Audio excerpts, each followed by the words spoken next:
Hello everyone, welcome to Make Gaming Easy. Today in this video, I'm going to show you how to buy spoons on Cooking Craze. So without any further ado, let's get started.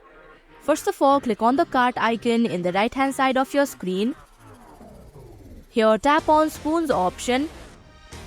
On this page, you can see certain amount of spoons with certain amount of money. Now all you have to do is select how many spoons you wanna buy. Let's say I wanna buy 60 spoons, then I'll have to tap on 60 option. Then a pop-up menu will appear where you'll have to click on add credit or debit card option.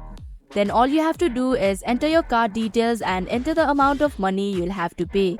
After that, you'll have to check out and your account will be added with 60 spoons. So that is how you can buy spoons on Cooking Craze. Thank you for watching Make Gaming Easy. I hope this video was helpful to you.